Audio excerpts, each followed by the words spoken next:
disais, veuillez nous excuser pour la salle qui est exiguë pour nous accueillir. On a demandé au diacre de Marguerite de se joindre à nous. Et puis à la famille de Natacha, notre sœur, qui sont présents ce matin. En tout cas, nous sommes très heureux de vous accueillir ici après un an d'un événement qui nous a tous affectés. Je voudrais, avant de prêcher ce matin, d'abord dire merci à tous nos frères et sœurs qui étaient là et qui ont permis que nous puissions vraiment enterrer dignement notre maman hier, maman Clémentine Tikida. Est-ce que nous pouvons faire une ovation? Ça va, hein? Pour maman Clémentine Tikida, elle a été dignement enterrée avec tous les honneurs, en plus des nombreux titres qu'elle avait déjà. Ingénieure des techniques des médias, première femme ivoirienne réalisatrice, rédactrice et animatrice de la RTI, première femme ivoirienne parachutiste en 1964, deuxième pilote ivoirienne de rallye auto d'Andaman, 1968 à 1969, Tour de Corse en 1974, premier prix de meilleure actrice féminin du cinéma africain, chevalier dans l'ordre du mérite sportif ivoirien, chevalier dans l'ordre du mérite national, officier dans l'ordre du mérite de la communication, disciple de Jésus engagé. Ovation spéciale pour elle.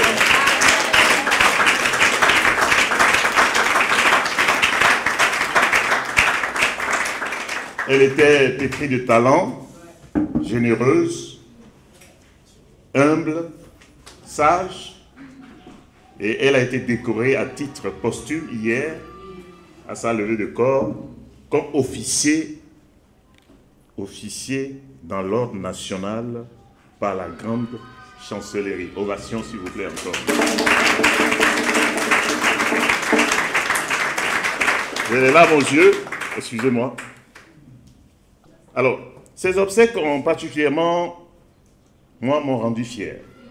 Tout comme ceux des grands héros et héroïnes qui nous ont quittés l'année dernière.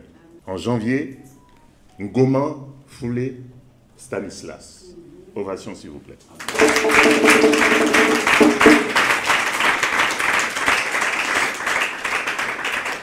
En juin, Etche Natacha Jacqueline. Ovation.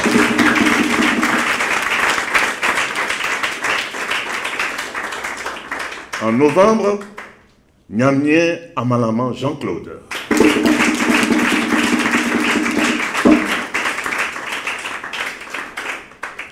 On peut même remonter en 2021 avec les obsèques de mon épouse, Sinéméo Kemonao Yuget.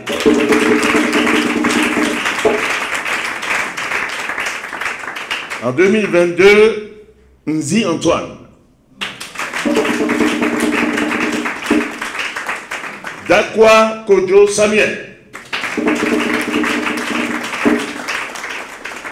Et en avril de cette année, notre sœur Kwaku Audrey.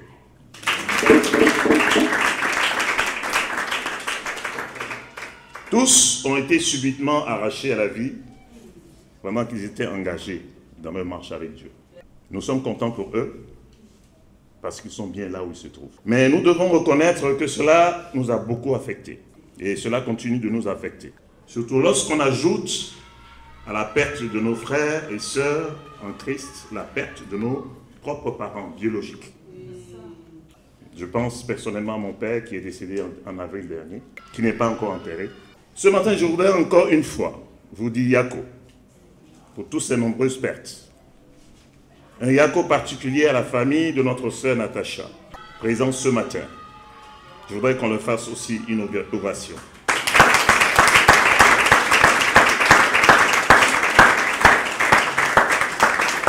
Ils sont présents ce matin pour commémorer avec nous, avec l'Église, le premier anniversaire du retour à Dieu de notre sœur. Frères et sœurs, les pertes de ce type peuvent nous faire souffrir durant des années. 1 an pour certains, pour 2 ans, 3 ans pour d'autres, 4 ans et même au-delà. Cela dépend du type de relation que nous avions avec cette personne-là. Personnellement, je ne suis pas encore guéri de la perte de mon épouse. Je pensais l'être, mais chaque fois qu'un membre de l'Église nous quitte, ça me ramène en arrière. Alors, il nous faut trouver le moyen de sortir de cette souffrance. Mais comment? Mais comment? Frères et sœurs, il faut un accompagnement. Et le titre de mon sermon ce matin, c'est « Comment accompagner celui qui souffre d'une perte ?» Comment accompagner celui ou celle qui souffre d'une perte? Baissons la tête et prions. Seigneur, merci. Merci pour cette journée. Merci pour ce matin. Merci pour hier. Merci pour cette semaine, pour ce mois. Merci pour cette année. Merci pour toutes les années que tu nous as accordées sur cette terre. Merci toutes les grâces que nous avons bénéficiées de toi. Merci pour ton sacrifice suprême à la croix, pour notre rachat, pour notre rédemption, pour notre justification. Merci pour tous nos frères et sœurs que tu as arrachés, Seigneur, à ton Église, mais qui vivent dans l'éternité avec toi. Merci de leur avoir permis au moment opportun de te connaître, d'avoir eu une relation avec toi, de se repentir, de changer de vie, de changer de vision, de perspective, de changer de passion. Tu es devenu notre passion, notre raison de vivre. Et ce matin encore, nous voulons te rendre gloire, te rendre grâce. Nous voulons trouver, à travers ta parole, Seigneur, tous les moyens pour nous aider à traverser ces moments de séparation, de perte. Seigneur, particulièrement ton Église ici à Trècheville, à Makori, à Djamé, ont été éprouvées ces dernières années. Nous savons que toutes ces personnes t'appartiennent et tu as dû les enlever de cette terre, Seigneur, qui connaît tellement de souffrances, pour certainement les protéger à jamais. Pendant que nous sommes encore sur terre, nous te demandons de nous apporter ton soutien. D'apporter le soutien à ceux qui souffrent encore dans leur âme pour ces pertes. D'apporter le soutien à ceux qui aujourd'hui titubent dans leur foi. Seigneur, qui raisonnent encore, qui doutent encore de ton amour. Seigneur, ce matin, que tu puisses apporter à chacun de nous les moyens nécessaires pour pouvoir accompagner, pour pouvoir soutenir ceux qui passent par des pertes. Merci pour ton esprit ce matin. Seigneur, parle-nous. Seigneur, utilise-moi pour communiquer très clairement, Seigneur, tes voix. Nous te bénissons. Nous te rendons gloire et nous t'avons prié au nom de Jésus. Amen. Je vais devoir déposer le micro parce que je n'ai pas l'habitude de tenir le micro pour prêcher. Mais vous m'entendez? Voilà. Par la grâce de Dieu, Dieu m'a donné une voix qui porte. Comment accompagner celui qui souffre d'une perte? Parce que chaque jour, nous avons des pertes. Et pas des moindres. Nous perdons vraiment des gens qui nous sont chers. Des gens qui sont des modèles, des exemples pour nous. Des gens qui ont impacté très positivement nos vies. Il est écrit en Job, Job chapitre 6. Je vais beaucoup parler ce matin de Job. Parce que Job est un exemple de perte, de grande perte, de souffrance. Mais un exemple d'un homme qui marchait, qui était droit avec Dieu, qui était attaché à Dieu, et pourtant qui a connu des moments difficiles, des moments de souffrance. Il est donc écrit en Job 6, verset 14, Celui qui souffre a droit à la compassion de son ami. Celui qui souffre a droit à la compassion de son ami. Et il est même ajouté, même quand il abandonnerait la crainte du Tout-Puissant. Donc celui qui souffre a droit à la compassion de son ami. Et nous sommes des amis. En Christ, nous sommes tous des amis. Amen, frères et sœurs. Je sais que une fois que le deuil est passé, qu'on a enterré les gens, on passe à autre chose. On continue notre chemin. Mais on ne peut pas imaginer ce que vivent les personnes qui ont eu une perte. C'est douloureux. C'est parfois même insupportable. Et donc, un des grands problèmes que les hommes rencontrent tout au long de leur existence, c'est celui du mal, de la souffrance, de la perte, le décès d'un être cher. Et le livre de Job aborde le sujet et traite du sujet. On commence par nous parler de Job comme un homme qui craignait Dieu, qui était juste devant Dieu, qui veillait sur son cœur, sur sa vie et veillait aussi sur la vie spirituelle de ses enfants. Il est normal qu'une personne en grande souffrance cherche à comprendre les raisons. Parfois, on ne comprend pas. Qu'est-ce qui s'est passé? On est dans les questionnements. On est parfois dans le doute. On est dans le déni parfois. C'est-à-dire, on se demande, on se dit, non, non, non, c'est pas vrai. Il n'est pas mort, elle n'est pas morte, elle n'est pas partie. Non, j'ai parlé avec elle hier. On a eu des moments incroyables. Aujourd'hui même, on a parlé. Comment on peut m'annoncer que cette personne qui m'est si chère est partie de sitôt? Bien souvent, il faut vivre avec la souffrance, son deuil ou sa maladie bien plus longtemps pour pouvoir comprendre. Quand vous n'avez pas été dans la situation, vous ne comprenez pas. C'est lorsque vous avez perdu quelqu'un de très cher que vous comprenez ce que ceux qui perdent des gens vivent. Et c'est là qu'intervient le rôle indispensable de celui qui accompagne quelqu'un qui a une perte. C'est indispensable. Si j'ai mon frère, j'ai ma soeur qui souffre de sa perte, moi je dois être là pour le soutenir, pour qu'il puisse vraiment traverser ce moment difficile. Et accompagner celui qui souffre, c'est d'abord le rejoindre sur le terrain de la souffrance. Si vous ne comprenez pas la douleur de quelqu'un, vous ne pouvez pas partager sa douleur. Vous ne pouvez pas l'accompagner. Vous ne pouvez pas avoir les attitudes qu'il faut pour que la personne se sente bien avec vous. Si vous venez à la personne ne ressentant pas sa douleur, vous risquez vraiment de poser des actes qui vont l'en plonger encore davantage dans une autre douleur. Et le Nouveau Testament invoque le récit des souffrances de Job, avec la conviction d'avoir là un fait réel et non une fiction. Job a effectivement vécu. Il a existé. Ce n'est pas une fiction. Ce n'est pas du cinéma. Tout comme Clémentine Tikida, elle a vécu. Nous l'avons connue. Natacha, nous l'avons connue. Niamien et Jean-Claude, nous l'avons connu. Nous les avons connus, c'est une réalité. Ils sont partis, mais ils ont aussi laissé des personnes qui les sont proches. Et c'est bon que nous puissions les accompagner. Alors, Job est un personnage des plus attachants de la Bible. Quand vous commencez à lire le livre de Job, vous avez envie de terminer, d'aller jusqu'au bout. C'est une histoire qui vous accroche. C'est comme un film de drame. Et vous voulez connaître la fin de l'histoire. Mais c'est beaucoup de souffrance au fur et à mesure que vous avancez avec Job. Tout d'abord, c'est sa femme qui lui dit, mais toi, tu fais le mieux d'abandonner ton Dieu là? Ça, c'est quel Dieu ça?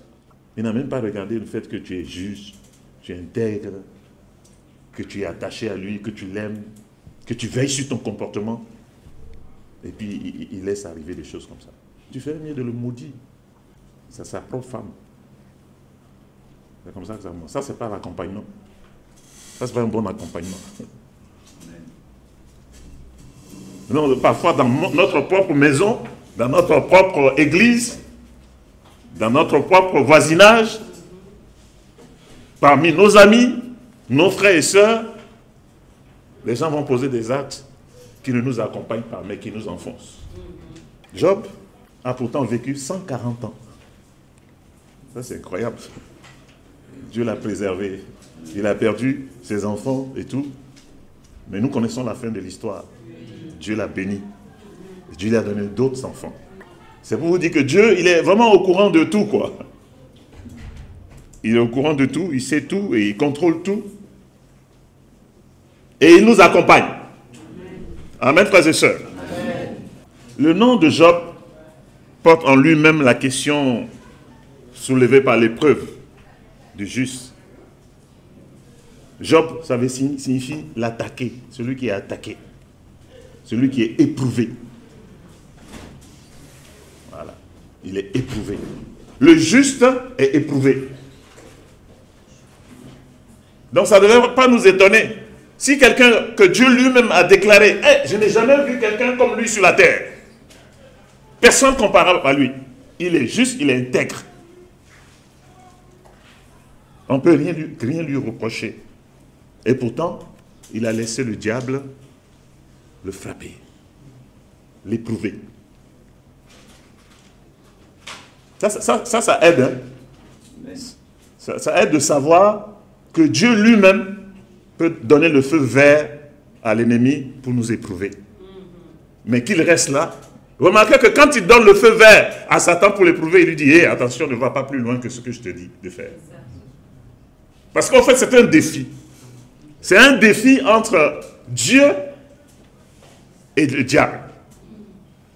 La théorie du diable, c'est que tous ceux qui sont attachés à toi, c'est parce que tu les as bénis, tu leur as donné plein de bénédictions. C'est pour ça qu'ils sont attachés à toi. Enlève seulement ce qu'ils ont là, ce que tu leur as donné comme bénédiction, on va voir s'ils seront encore attachés à toi. Et Dieu, comme il est tellement jaloux de la relation qu'il a avec nous, parce que lui, il nous aime inconditionnellement. Même dans nos péchés, il nous aime. Même quand on lui tourne le dos, il nous aime. Même quand on le maudit, il nous aime toujours. Jusqu'à sacrifier son fils Jésus pour nous. Donc quand le diable vient le voir, puisqu'il nous a créé à sa ressemblance, il veut que ses enfants soient comme lui. Il dit, ah bon? Tu penses que si on lui enlève tout ça là, il va me maudire, il va me laisser? Oh, moi je veux qu'il m'aime comme je l'aime. Donc, je te donne le feu vert, on va vérifier. Mais je pense que Dieu avait confiance à Job. Il savait qu'il allait relever le défi. Il l'a relevé. Et Job est sorti de là meilleur encore qu'il était avant. Parce qu'il y avait encore des choses en Job qu'il fallait purifier, qu'il fallait enlever. Il se croyait juste devant Dieu, mais Dieu lui a montré au fait en réalité qu'il ne lui doit rien. Et Dieu ne nous doit rien. Tout ce que nous sommes, tout ce que nous avons, tout ce que nous avons obtenu, c'est un cadeau de sa part. Et il peut donner, et il peut reprendre. Parce que tout lui appartient. Nous et tout ce que nous possédons. Ça, c'est un bon accompagnement.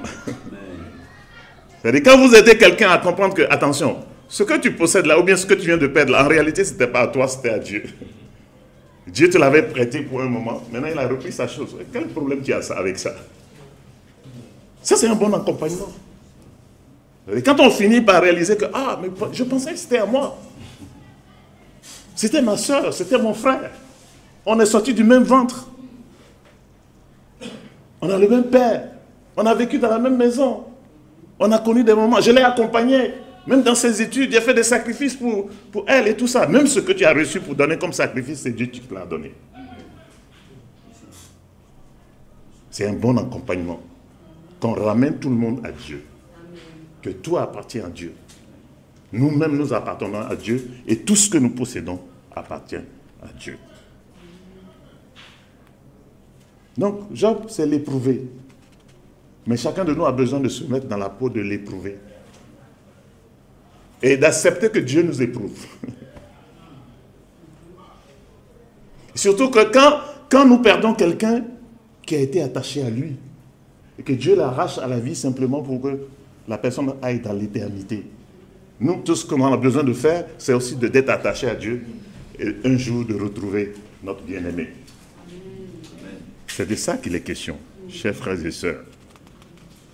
Donc ça, c'est bon comme accompagnement et c'est un bon départ.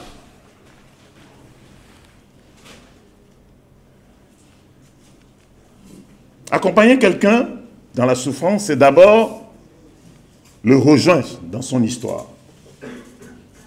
Vous rejoignez la personne dans son histoire. Il faut comprendre son histoire. Il faut comprendre les gens pour les accompagner. Mieux, dans un moment particulier de son histoire.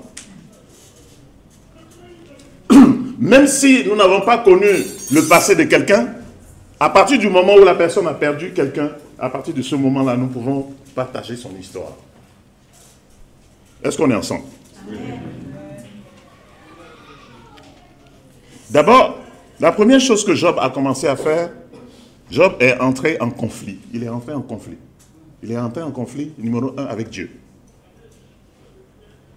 En Job 19, verset 8, Job 19, verset 8 et verset 11, Job 19, verset 8 et verset 11, nous lisons « Dieu bat ma route, m'empêche de passer, me laisse dans le noir à chercher mon chemin. » Le verset 11 dit « Excitant contre moi le feu de la colère, il m'a traité comme l'un de ses ennemis. » Ça, c'est Job qui parle. Et on peut se sentir comme ça, mais Dieu, là, tu me bats la route. Moi, j'avais des projets avec celle-là. On avait plein de choses, ou celui-là. On avait plein de choses qu'on pouvait faire, mais tu l'as enlevé maintenant. Mais qu'est-ce que je deviens? Qu'est-ce que mon projet devient? Qu'est-ce que moi-même je deviens? Et on a le sentiment que Dieu est en colère contre nous. La culpabilité. Mais Dieu est en colère, il est fâché contre nous. S'il n'était pas fâché, comment il a pu permettre que je perde mon frère et ma soeur? Il est certainement en colère. Mais Job, malgré ça, n'a pas perdu la foi en Dieu. Parfois, on peut douter de Dieu, on peut se plaindre de lui. Mais quand vous aimez quelqu'un, vous pouvez vous plaindre de la personne. Mais ça ne veut pas dire que vous vous séparez de la personne. Vous êtes toujours avec la personne. Il n'a pas perdu la foi. Et nous lisons en Job 19, verset 23. « Ah, combien je voudrais que ma protection soit mise par écrit, inscrite dans un livre. » Ah, mais il parle de quelle protection? C'est la protection de Dieu. Ouais. Donc il n'est pas content, il sent que Dieu lui bat la route et tout ça, mais en même temps, il dit combien il aimerait que, écrit dans un livre, la protection qu'il a de la part de Dieu. Ça, c'est vraiment important à noter. Je le verrai moi-même de mes propres yeux. C'est moi qui le verrai, non un étranger. Mon cœur s'épuise en moi d'attendre ce moment.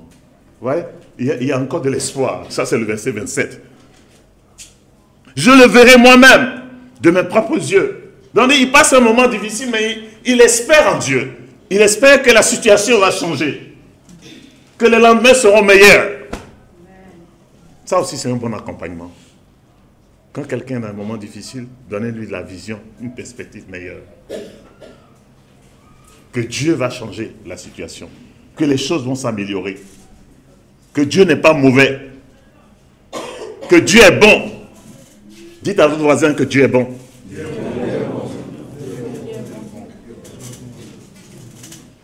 Même dans l'épreuve, Dieu reste bon. Il reste bon avec nous. Nos cœurs continuent de battre. Nous continuons de respirer l'air gratuitement. Nous continuons de profiter de la nourriture, de la santé. Nous continuons d'entendre sa parole, d'entendre ses promesses. Et ces promesses qui sont toutes oui en Jésus-Christ. Toutes les promesses de Dieu sont oui, sont vraies, sont dignes de confiance. Si vous prenez les promesses de Dieu, vous accrochez à ça, vous ne serez jamais confondus. Et ce sont les promesses de Dieu. Quand on s'appuie sur les promesses de Dieu, qu'on peut tenir dans l'épreuve. Et ceux qui accompagnent doivent connaître les promesses de Dieu. Et doivent les communiquer. Ça doit sortir, ça doit être sur nos lèvres. Espère en Dieu. Compte sur Dieu. Je comprends, c'est difficile. C'est difficile, mais crois en l'avenir. Crois au futur. Crois en notre Dieu. Job est entré en conflit avec Dieu, mais il est resté quand même attaché à Dieu. Job est entré en conflit avec son épouse, sans pour autant rejeter sa femme. Il n'a pas rejeté sa femme. Et nous savons qu'ils ont eu encore beaucoup d'autres enfants après. C'est pas ça? Et il a écouté sa femme, les propos de sa femme, il dit, mais ça ne va pas chez toi. Si nous acceptons le bonheur de Dieu, n'accepterons-nous pas aussi les épreuves de la part de Dieu? Il est resté fidèle à Dieu, malgré qu'il soit en conflit avec sa femme. L'accompagnement aussi, c'est ça. Il est entré en conflit avec ses amis. Allez lire le livre de Job. Mais il n'a pas renié ses amis. D'ailleurs, à la fin, c'est lui-même qui prie pour ses amis. Vous vous souvenez à la fin? C'est lui qui prie pour eux. Et Dieu fait des reproches à ses amis. Et ils sont là, ils sont restés leurs amis, ses amis. Donc, dans les moments difficiles, on peut entrer en conflit avec beaucoup de personnes autour de nous, mais on doit toujours trouver le moyen qu'à la fin, on est attaché, on reste entre nous. Et dans les moments de deuil, souvent les familles sont divisées. Après, il y a des problèmes d'héritage. Ça rentre ici, ça sort là. Et les gens qui étaient ensemble, après, se séparent. Moi, je suis content que toute la famille soit réunie. Vous êtes si nombreux. Ça veut dire que vous êtes unis. Que Dieu continue vraiment de vous unir. Voilà, de bénir vos vies. Mais au-delà, Job est rentré en conflit avec lui-même. Ça, c'est grave. Hein? Quand vous rentrez en conflit avec vous-même, vous pouvez vous suicider. Vous pouvez vous suicider. Entrer en conflit avec soi-même, c'est des culpabilités, ce qu'on n'a pas dû faire, qu'on a fait à cette personne décédée. Ce qu'on devait lui faire pour lui faire du bien qu'on n'a pas fait. Et puis la culpabilité là, dit, hey, mais qu'est-ce que j'ai fait là? Si j'avais fait ça, je pense qu'elle serait encore vivante. Là, on entre en conflit avec soi-même. Ah, j'aurais dû me réconcilier avec lui. Parce je ne lui parlais plus. On ne se parlait plus. Mais qu'est-ce qui m'est arrivé? J'aurais dû lui pardonner. J'aurais dû aller vers elle. J'aurais dû aller vers lui. J'aurais dû aller la visiter, le visiter. J'aurais dû vraiment lui apporter le soutien pendant qu'elle était malade. Qu'elle souffrait. Qu'elle se sentait seule. Donc, Job était en conflit avec lui-même. Vous pouvez lire ça en Job 3, verset 1 et verset 3. Sans pour autant penser à mettre fin à ses jours. Vous trouvez ça en Job 14, verset 14. Job 3, verset 1 et 3. Job 14, verset 14. Et nous savons qu'à la fin, que Dieu le relève. J'aimerais qu'on lise Jacques 5, verset 11.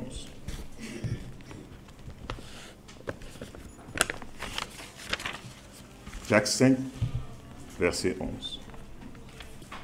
Nous lisons, « Voici, nous disons bienheureux ceux qui ont souffert patiemment. Vous avez entendu parler de la patience de Job, et vous avez vu la fin que le Seigneur lui accorda, car le Seigneur est plein de miséricorde et de compassion. »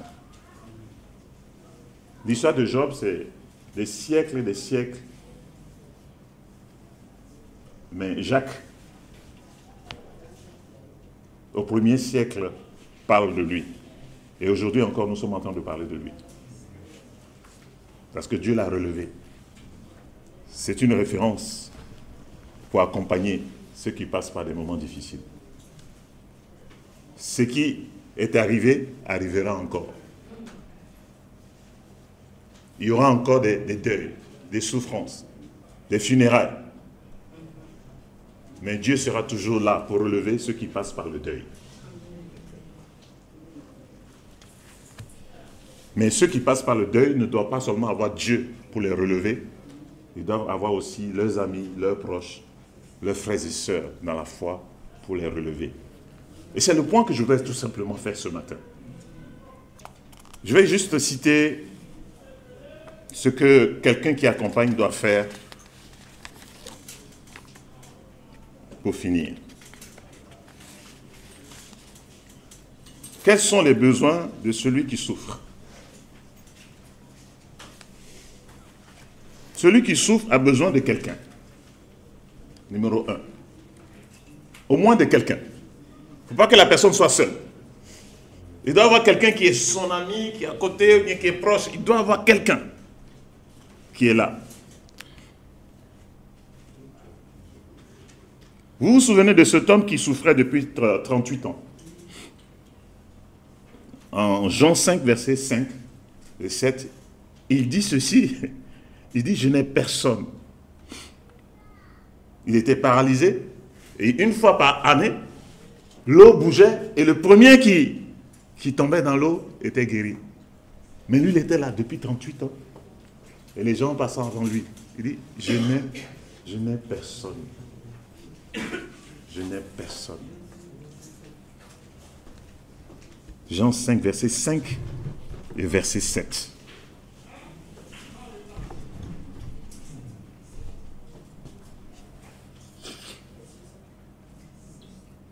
Ou encore, quand on dit, j'étais malade et vous m'avez visité.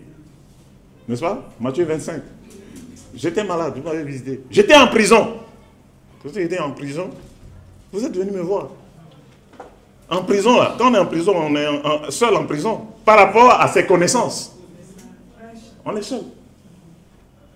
Mais si quelqu'un ne décide pas de venir en prison vous voir, vous serez seul. C'est une épreuve. Et c'est une épreuve qui peut affecter même sur une longue période. Même quand la personne sort de prison, elle a besoin toujours d'accompagnement.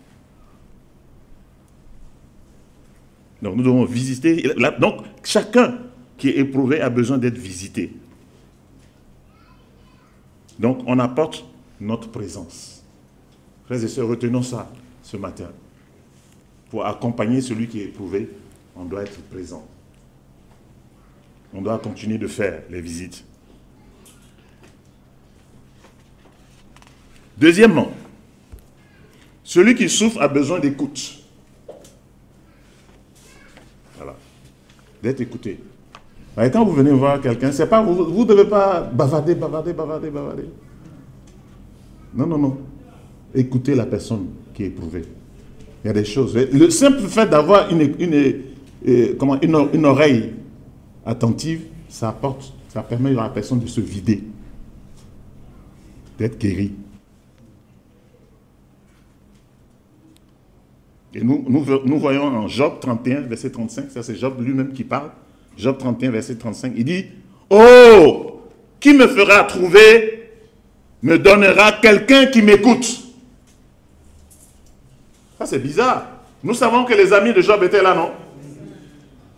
Ils étaient là, ils sont restés 7 jours sans rien dire. C'était le silence total. Ils n'ont pas parlé, Job n'a pas parlé. Ça aussi, c'est un bon accompagnement. Quand vous venez, ne commencez pas par parler. Vous risquez de dire des choses bizarres. Votre présence, vous êtes présent et puis vous restez silencieux. Le fait que vous restez là à un moment, ça montre que vous compatissez. Mais après, quand vous ouvrez la bouche aussi, faites attention à ce que vous dites. Les amis de Job ont parlé. Quand vous lisez les Job de l'histoire, ils ont tous parlé. Ils ont accusé Job. Ils ont dit, mais toi là, si tu as eu tant de pertes là, c'est que forcément toi, tu as péché. Il y a un grand péché dans ta vie.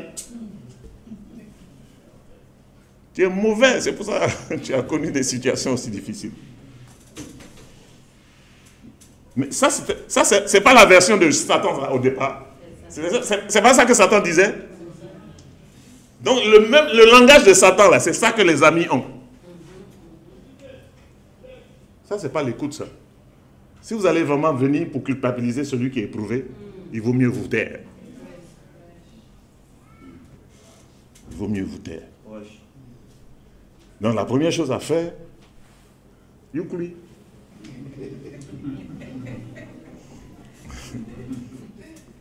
Tu passes par quoi? Comment tu vis la situation? C'est elle qui a besoin de parler. C'est elle qui a besoin de vider son cœur, d'exprimer ses craintes, ses doutes, ses besoins. C'est un peu comme quand vous allez chez un médecin, ce n'est pas le médecin qui bavarde. C'est le malade qui va parler. C'est les radios, c'est les analystes qui doivent parler pour diagnostiquer où se trouve le mal. Comme ça, on va bien te soigner.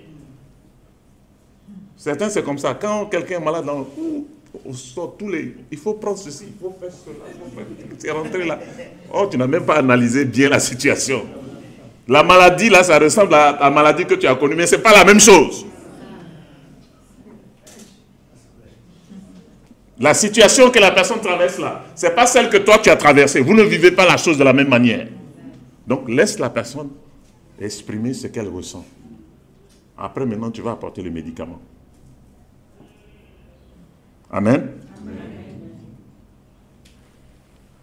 La troisième chose dont a besoin une personne qui est éprouvée, elle a besoin de se plaindre. Sachez cela. Quelqu'un qui est éprouvé a le droit de se plaindre. Parce que quand on est submergé, on traverse, on a envie de vider le sac. Donc il ne faut pas trouver bizarre que la personne se plaigne. Non, laissez les gens se plaindre. Job 6, versets 2 à 4. Voilà pourquoi mes paroles vont jusqu'à la folie. Lui-même, il dit ça. Je souffre tellement que mes paroles vont jusqu'à la folie. C'est fou ce qui sort de ma bouche. Lui-même, il est conscient de ça. Mais il sort ça quand même.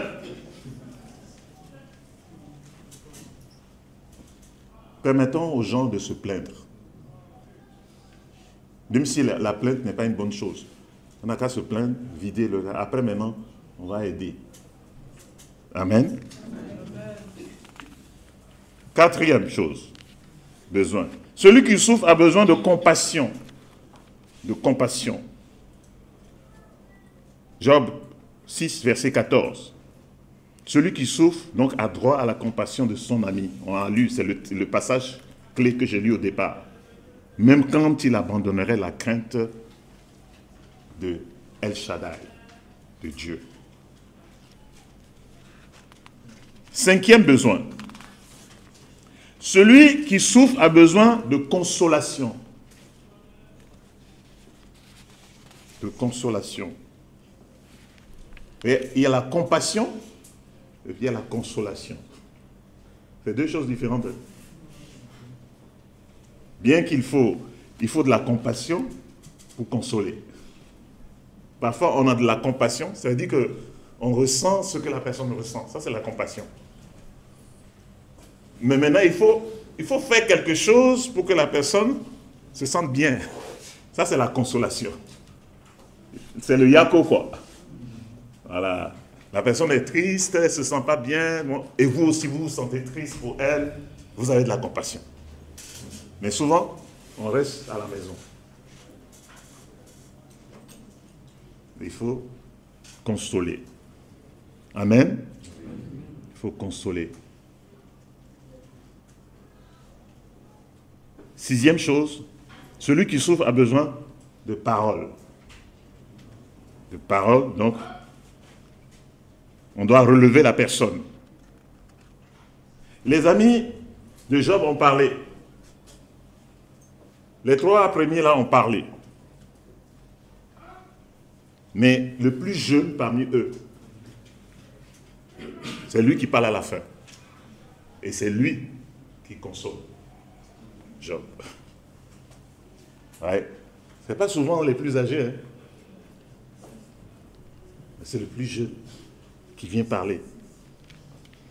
Il n'accuse pas, mais il permet à Job de pouvoir se retrouver. Et ça, c'est une bonne chose.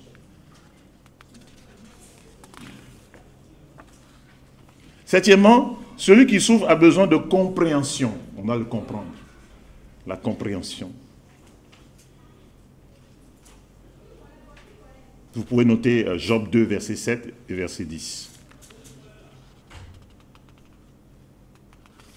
Et pour finir, celui qui souffre a besoin de révélation. C'est de la part de Dieu.